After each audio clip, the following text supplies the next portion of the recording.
Sometimes you get knee pain. It can feel like general pressure around the joint, or it can feel like it's more on the inside, okay? When you get that, it's actually multifactorial, okay? And of course, like I always say, it's gonna come from the hip. So let's simplify this in a way of, an easier way for you to do this at home. If you have this or kind of a back pressure here, first thing I want you to think of is if you feel for that front hip bone, there's a sartorius muscle, and it's an S because it kind of S shapes over like this and then inserts about here on your knee. And when it's really yanking, you're gonna feel a lot of torque here, okay? So usually if you hit it in the middle of the structure, you can either elicit the pain here, or even if you don't, you're gonna feel a tight area about mid-thigh, okay? And if you feel like you can't find it, kind of rotate your leg and you'll feel something rolling. So again, you're gonna dig and hold a sore spot that's tight.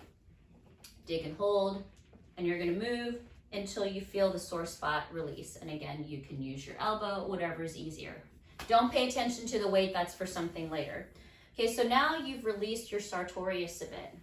Now let's have you bend your knee a little bit and even kind of support it with your hands.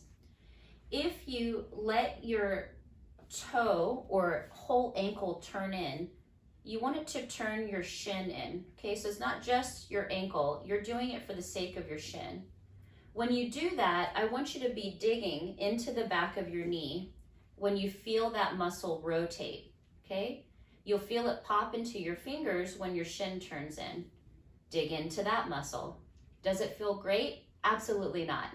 So you want to break that up, dig up, you can hold, and just keep turning your whole shin, lower body, lower leg, I should say, inward until you feel that muscle relax and it's not as bothersome.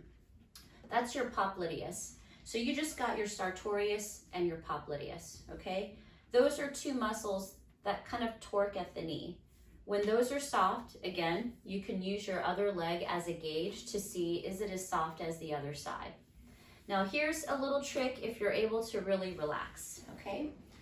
Get up to a step. It could be any step in your home where one leg is up and the other leg hangs, okay? So what I'm gonna do is I'm kind of holding through these muscles here. And I have the weight there for a reason, because what I'm gonna do is really just let go around here and in my butt and just slowly let it sag towards the ground. And I'm just gonna kind of rotate a little bit just to jostle this joint loose, okay? And I'm feeling it gap just a little bit in my hip joint. And I'm just gonna do a little rotation to free it up for whatever it could be caught on here that's lending to why it's tight. So I'm just gonna bounce a little bit, do a little rotation, let me feel like the leg is sagging out of the joint just a tad, and then I'm gonna go ahead and just bring it in safely. You don't wanna try to lift it up or anything after it's sagged out of the joint. Once you've done that, what you can do is assess, can you move your leg? Is there less pressure here and here? And then when you go to walk, did it alleviate the stress that you feel in the inside or the back of the knee? If it doesn't work, you need to come in.